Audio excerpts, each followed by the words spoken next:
Se considerarmos que o corpo humano é um veículo e que alguns alimentos são combustíveis, o café com certeza seria a gasolina, o mais usado e mais difundido pelo mundo. Não à toa ele batiza a substância que nos estimula e desperta o nosso corpo, a cafeína.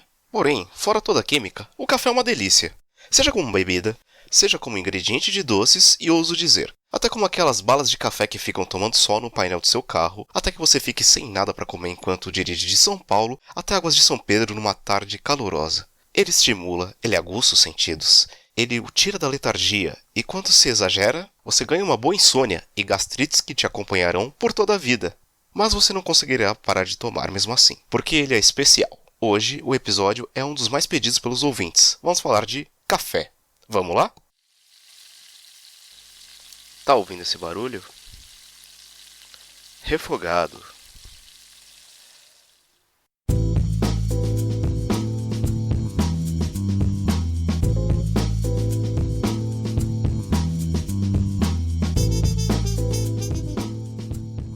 Dos grãos torrados e moídos do cafeeiro nasce essa bebida tão conhecida e amada por muitos.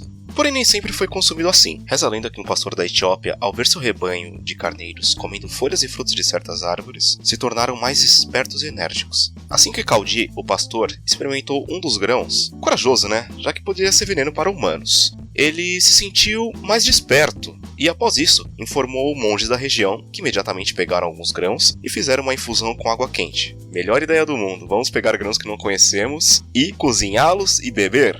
Para sorte deles, também se sentiram mais espertos para fazer suas orações. Mas vamos combinar, né? Deve ter ficado uma desgraça esse sabor. Algumas tribos africanas já moíam os grãos de café e faziam uma pasta para alimentar seus animais, e para dar vivacidade aos seus guerreiros quando necessário. O cultivo foi se estendendo pelo norte da África e chegou na Arábia, onde foi extremamente difundido. E depois começaram a torrá-lo antes de fazer a infusão, melhorando seus aromas e sabor. Indo para nossas bandas aqui no Brasil, melhor corrigindo, aí no Brasil, a primeira muda de café chegou aí clandestinamente em 1727, quando um sargento do grão-Pará foi mandado até a Guiana Francesa com a desculpa de mediar disputas fronteiriças. E, conquistando a confiança da esposa do governador da capital, Cayena, ela o deu uma muda de café do tipo arábica. Segundo o que li, foi no charme mesmo. Brasil, tinha que ser no golpe, né? As primeiras plantações brasileiras se deram na região norte do Brasil. Como a história do café já começou mal no Brasil, lógico que se prolongaria de um modo ruim, já que os povos africanos escravizados eram o sustentáculo da economia cafeeira da época. E basicamente um dos motivos do Brasil ser um dos últimos países a abolir a escravidão no mundo.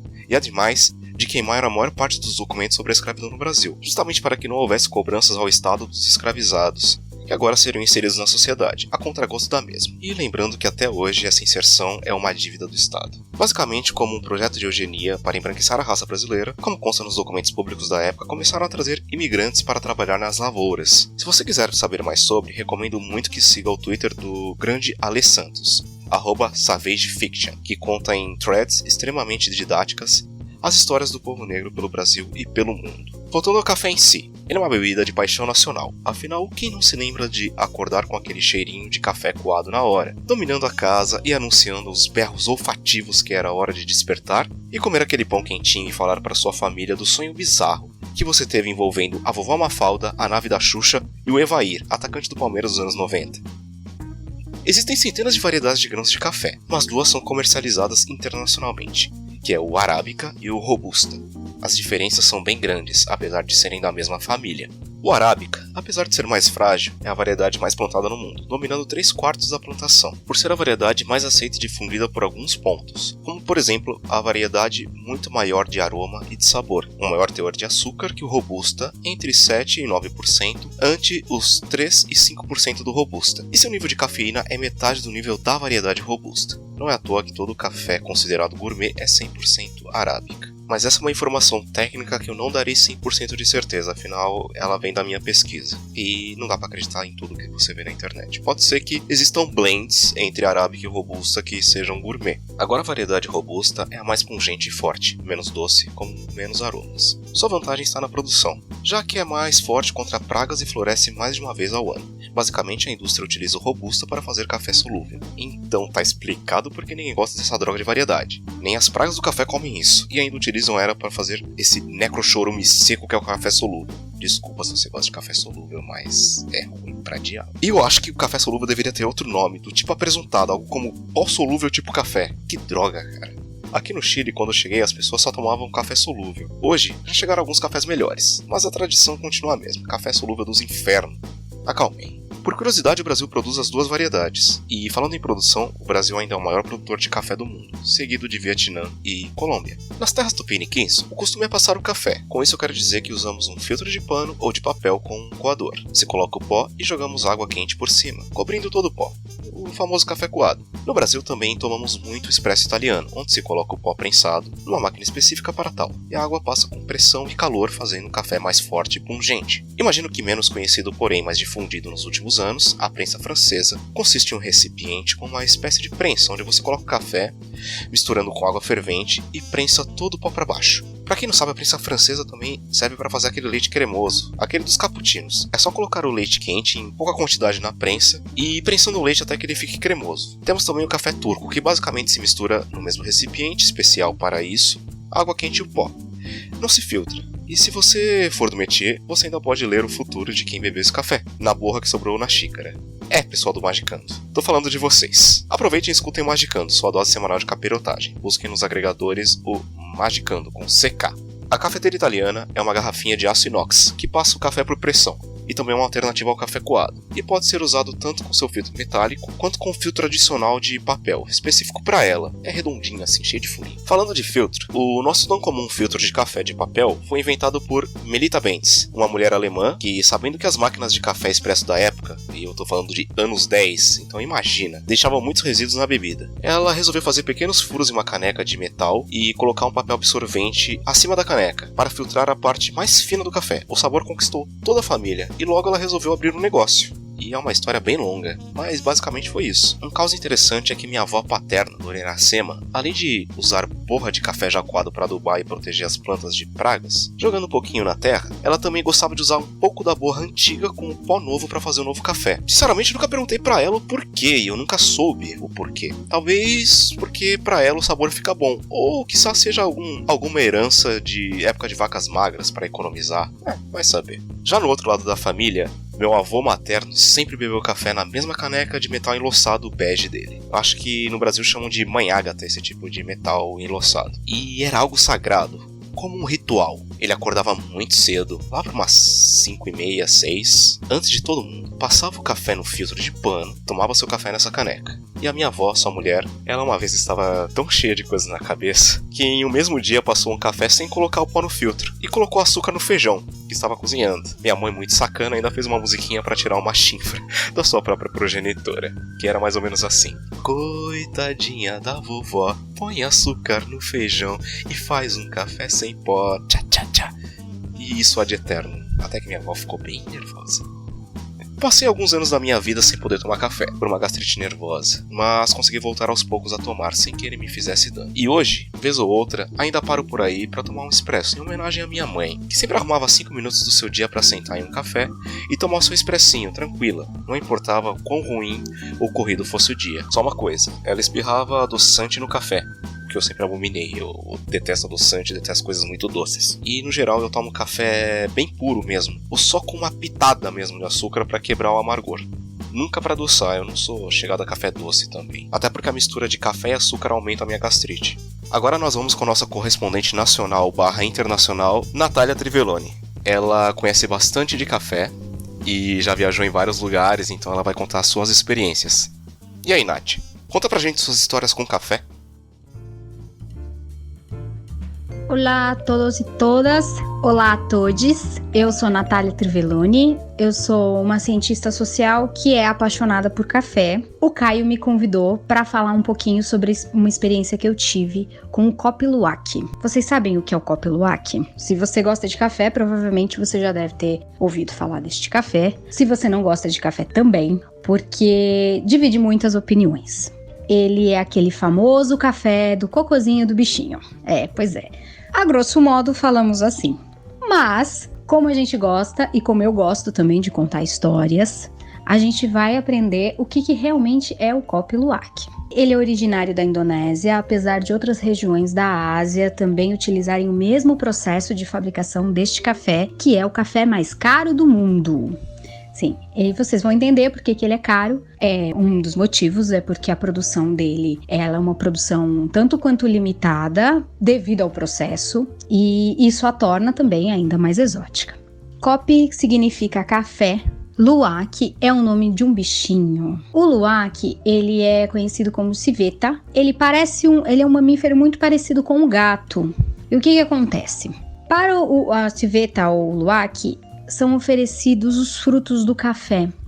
O fruto do café que for mais maduro, que estiver mais doce. E aí o bichinho, o luwak, ele come. Comendo esse frutinho, dentro dele acontece todo um processo que é muito rico e que acaba, por assim dizer, processando toda a polpa do fruto, mas deixando intacta a semente. E é essa semente que ele elimina no cocô, nas fezes, e é essa semente também que é apanhada, retirada para ser moída e para fazer todo um processo de fabricação do café. Essa é uma forma de se fabricar um café. O que acontece dentro desse bichinho é um processo que acontece também em muitas indústrias, claro, a partir de máquinas e não a partir de um ser vivo.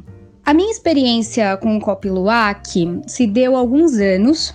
Eu já gostava muito de café e aí eu fui no Mercadão de Curitiba, numa viagem com amigos e tudo mais. Se eles estiverem ouvindo, eles vão saber que são eles, porque nós dividimos um Coffee Luwak. E nós fomos numa loja que era especializada em cafés e que tinha o Coffee Luwak. E nós decidimos provar. Eu lembro que uma xícara custava R$20 na época. Eu acredito que hoje esteja um pouco mais caro, visto que meio quilo do Coffee Luwak você paga aproximadamente $600. Então vai lá, vamos calcular esse câmbio aí pra você ver que é caro. E os países que mais consomem são os Estados Unidos e o Japão também. E eu lembro que a gente provou e a gente decidiu dividir. Não tanto pelos R$20, apesar de R$20 numa pequena xícara de café ser uma coisa cara. E aí a gente também pode discutir um pouco o que é caro, o que é barato, no sentido de dinheiro, de nota e no sentido de experiência, mas é caro, a gente sabe disso. E porque era muito exótico. A gente foi provar com aquela ideia de que estamos bebendo algo produzido do cocô de um animal. E eu acho que grandes experiências a gente passa junto, que bom que a gente passou junto por essa, mas a gente tem que um pouco se desvencilhar de alguns preconceitos e tá muito aberto para viver esse tipo de coisa. Eu provei o Coffee Luwak e eu lembro que à época eu pensei, esse café é fraco. E a partir de agora, nesse podcast, a gente vai falar um pouco não só de sabor e de gosto, e não só apresentando o Coffee Luwak, mas de uma transformação. Porque quando eu provei o Coffee Luwak, eu tava começando a me abrir para entender e me debruçar um pouco mais numa das minhas grandes paixões, que é o café.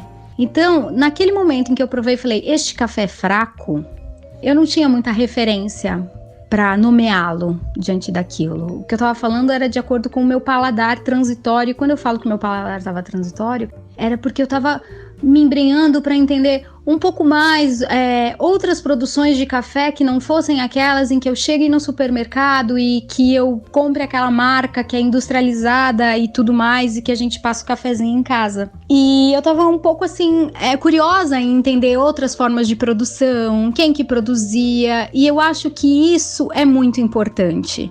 Eu acho que falar desse café é muito mais do que falar de uma experiência que pode ser boa ou ruim, porque você está degustando uma coisa que é feita do excremento de um animal e que ao mesmo tempo é cara, mas que experiência tem, a curiosidade. Eu acho que a gente fala de curiosidade, a gente também fala de história, né? Essa história, a minha vivência com o Coffee Luwak aconteceu por volta de 2011.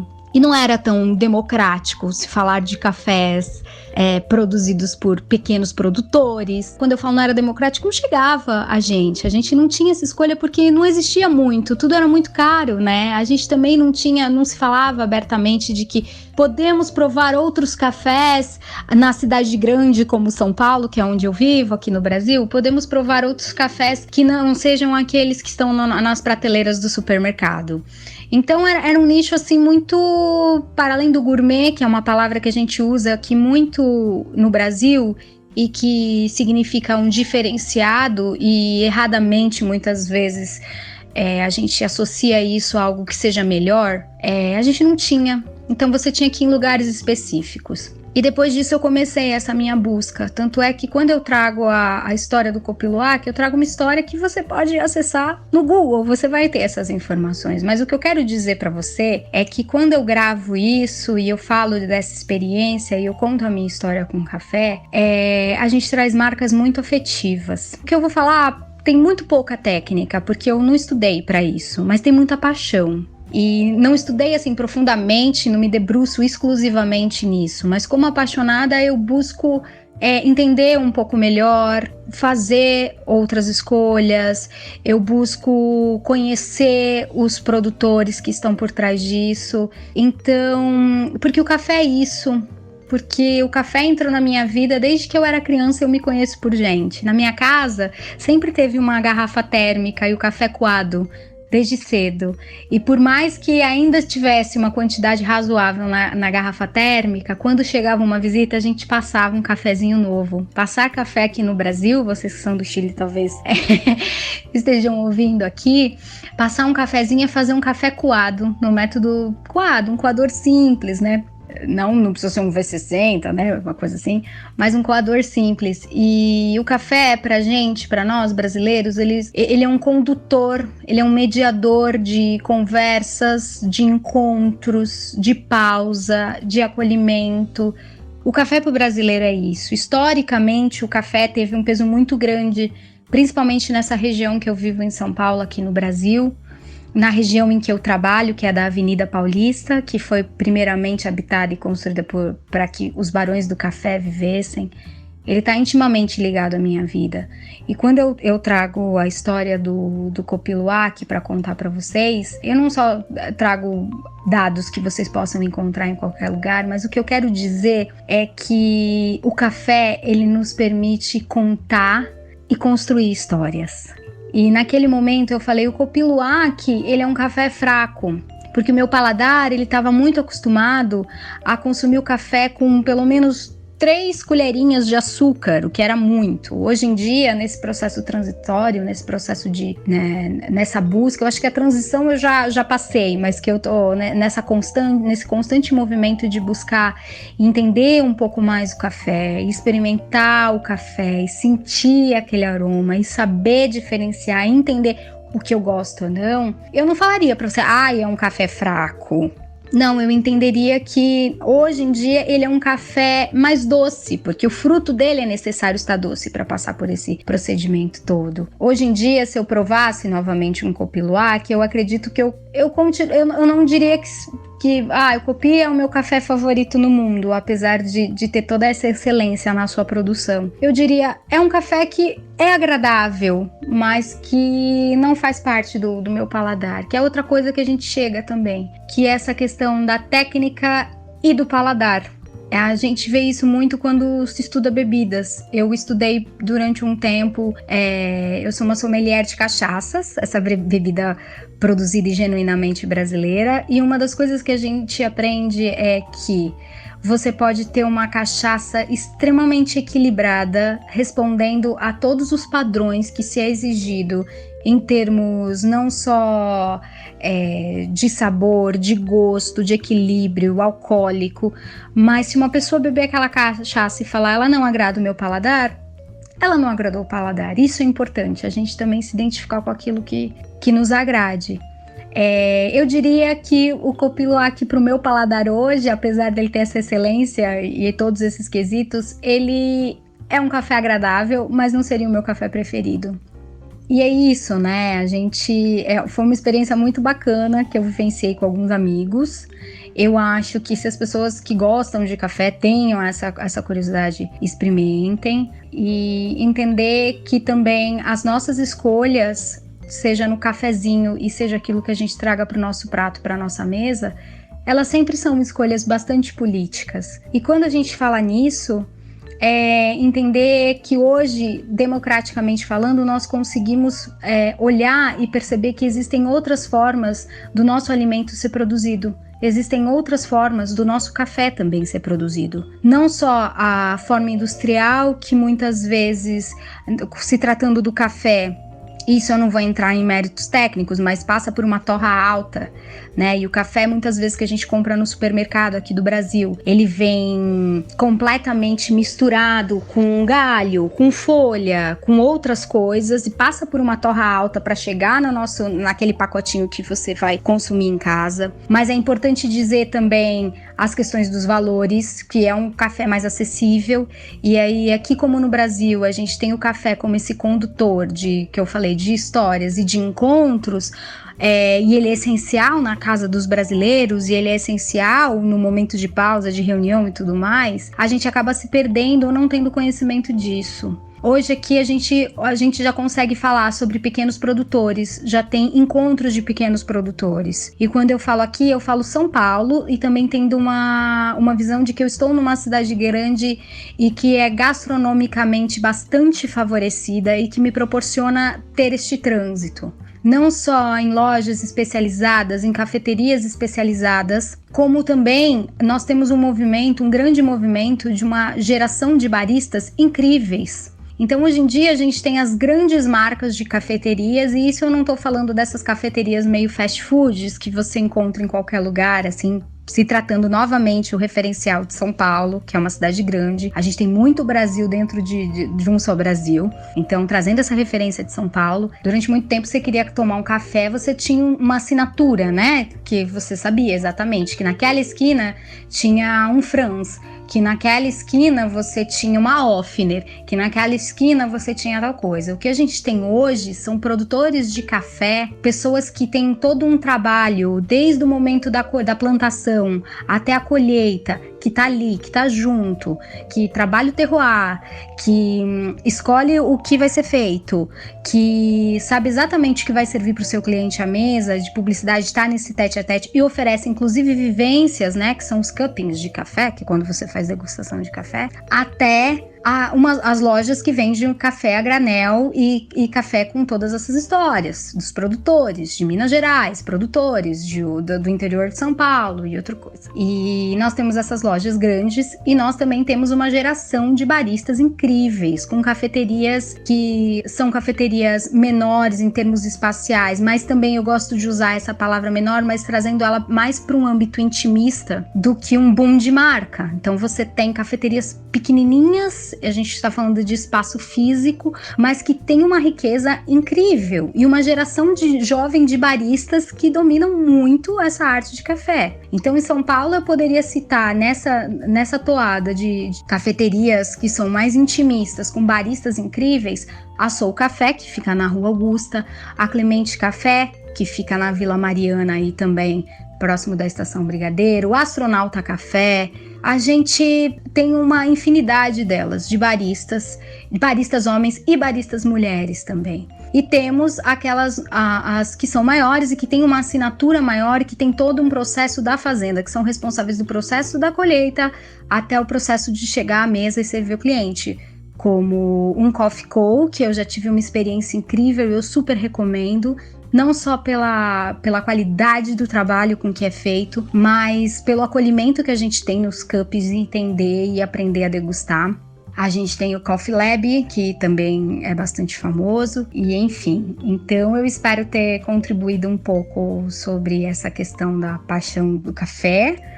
Talvez a gente destrinche um pouco mais, fale um pouco mais, tá muito amplo do que é esse amor. A gente pode falar um pouquinho sobre cada coisa depois, sobre assinaturas e tudo mais. E é isso. Então essa é a minha contribuição como uma amante de café, alguém que gosta muito de beber. A minha última experiência foi há uns 2 meses, em que eu estive em San Cristóbal de las Casas, que é uma região de Chiapas, no México, em que a produção de café é fortíssima, e que eu tive a honra de degustar um café que foi produzido pelo movimento zapatista, e que também tive a honra de fazer um curso que me ajudava a entender um pouco mais sobre o sensorial, o café e os 5 sentidos, num instituto incrível que fica em San Cristóbal de las Casas, chamado Cafeologia. O Cafeologia, ele surgiu da ideia e da paixão de um engenheiro agrônomo chamado Jesus Salazar, E eu passei uma tarde com eles. Eles oferecem também vivências, cursos e também cursos um pouco mais longos para quem realmente quer se envolver nesse universo do barista, de entendedor de café e tudo mais. Isso, foi muito legal. Eu espero que vocês tenham gostado. Foi a minha primeira experiência fazendo um podcast sobre café. Ao mesmo tempo que é muito apaixonante quando você gosta muito de uma coisa, também é muito difícil não falar tanto. Isso é um pouco mais objetiva. Obrigada.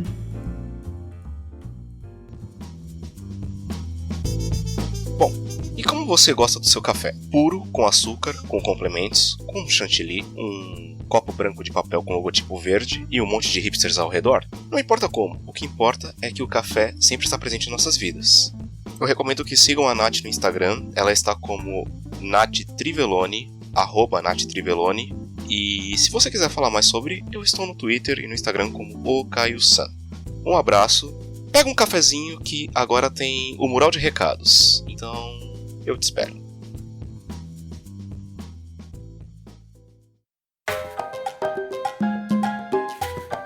Oi, gente, já que vocês pediram pelo Twitter foi, né? Pelo Twitter, eu tô aqui de volta e eu vou começar uma nova secção aqui no podcast que se chama mural de recados. Mural de Recados. Eu acho, por enquanto vai ser isso.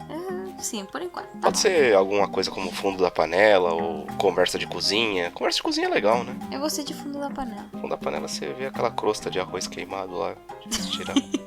Tá bom. Então não. É assim que você considera os ouvintes? Não, eu adoro ouvintes. Tá, então o Mural de Recados é onde a gente vai colocar todos os tweets que recebe, todas as mensagens. No Spotify não dá pra deixar mensagem. Não dá. Mas tem que no ser iTunes pelo Twitter. dá. Caramba, eu preciso dar uma olhada no iTunes. Acho que não tem no iTunes. O que, meu podcast? Não, tem o... Mensagens? Mensagem, você acha? Não, meu podcast sim está. Mensagens eu não sei. Então, se não tem e você tá escutando do iTunes, vai lá e deixa um comentário. Por favor, e 5 5 estrelas. Sempre. Não deixa menos não. Se você deixar menos, você já não é amigo. Exato. Facada no bucho, hein? Olha só, eu participei do último podcast de Carreira Sem Fronteiras, falando um pouco de como eu me virei profissionalmente aqui no Chile.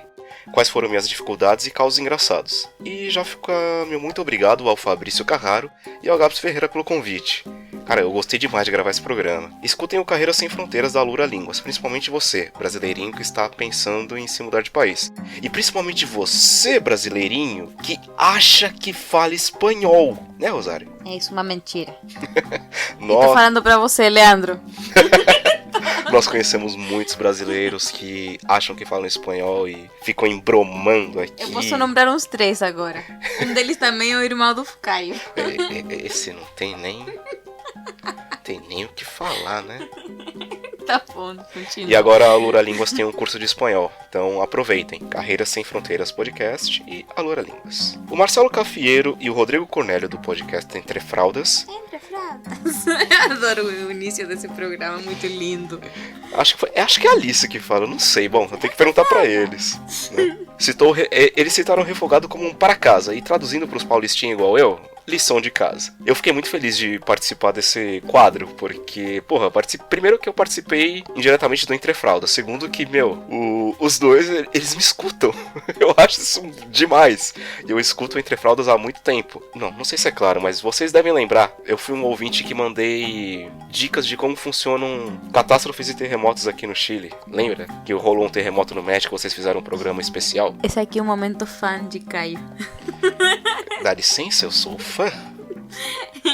Eu quero agradecer muito a vocês dois, muito obrigado. E abração também pro Leandro Ferreira e pro Hélio Gomes do Afropai, o Afropai Podcast, que me receberam tão bem no Quilombo, que é o grupo de WhatsApp para apoiadores. E antes disso, antes de eu participar desse grupo, o Leandro me deu uma puta força gigante para eu editar melhor o meu podcast. Então, em breve, assim que o Gael deixar eu estudar melhor os programas e tudo mais, o som vai melhorar bastante. Agora aos recados do Twitter. O barbecue da Água Viva, @DNFênix, considera o refogado um achado top. É top ou top? Top! Top no mundo dos... Top é top! Eu preciso te mostrar esse vídeo. Você não, vai não entender. quero ver, não quero. É um achado top no mundo dos podcasts. Eu só tenho que agradecer. Muito obrigado. Muito obrigado. Oh, que lindo. A Liliane Preta Lilith, Sim, @Preta Lilith. @Preta Lilith. Ela já participou com a gente no podcast de Panqueca Mistura, Tretebate. Ah, verdade. Essa era a Briga de Facas. Sim. Amou minha presença. Ai, que linda. E ela perguntou se você vai participar mais. Você vai? Eu vou participar mais. Tá.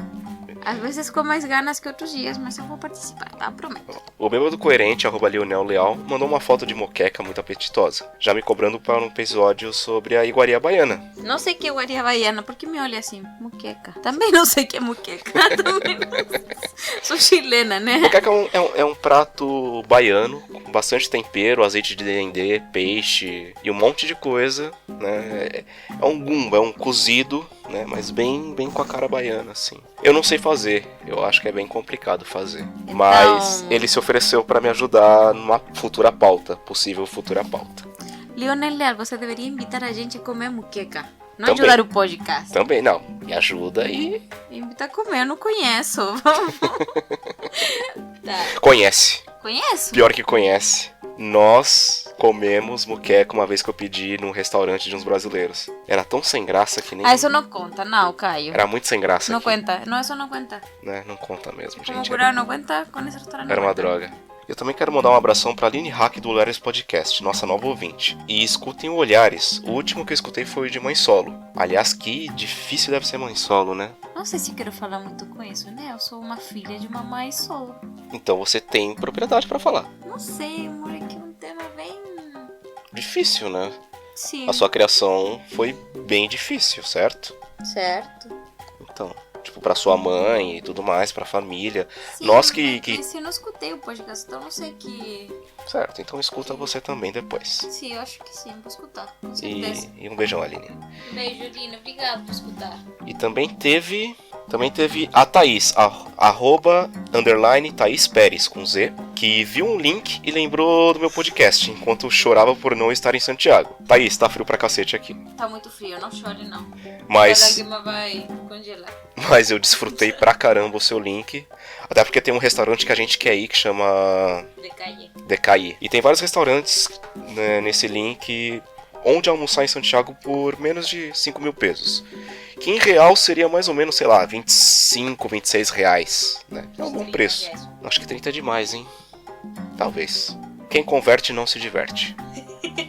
E é assim como a gente ficou uns 3 meses pagando a dívida do cartão depois de viajar pro Brasil. Pois é.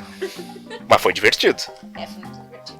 Já a debochada @Morena Moraes mandou um tapiocão nervosaço com queijo e uma omelete usando café com ira. Tapioca. Tapioca, sim. Ai, que gostoso.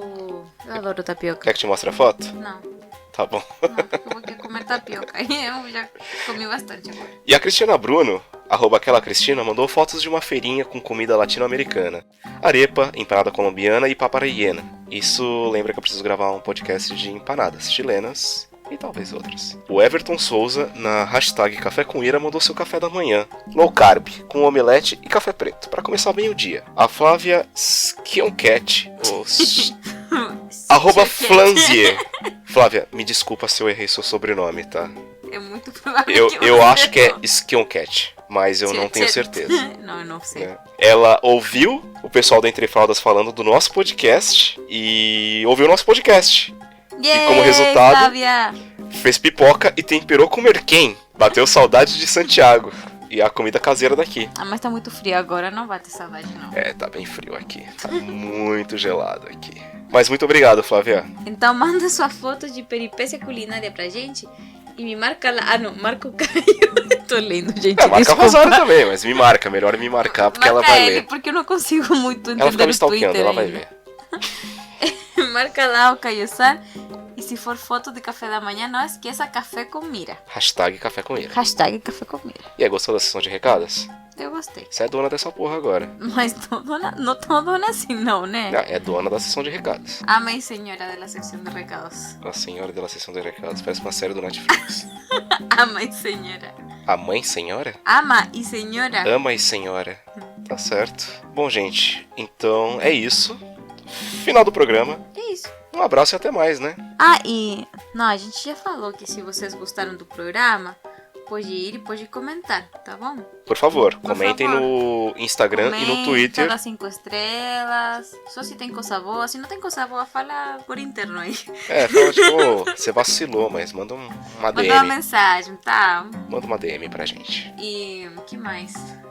Gente, se vocês gostariam que a gente fizesse um programa só de restaurantes no Santiago? Verdade, essa é uma dúvida que eu tenho. Como o meu público é brasileiro, eu não sei se vai ser legal eu fazer um programa de restaurantes de outras cidades. Mas tem um monte de brasileiro aqui no... Mas eu não sei se Santiago. tantos brasileiros em Santiago ouvem. Eu sei que alguns ouvem. Tem um pessoal de Osorno que ouve, inclusive. Eu não sei quem são. Eu também não. Mas é isso. Um beijão, gente. Tchau, até logo.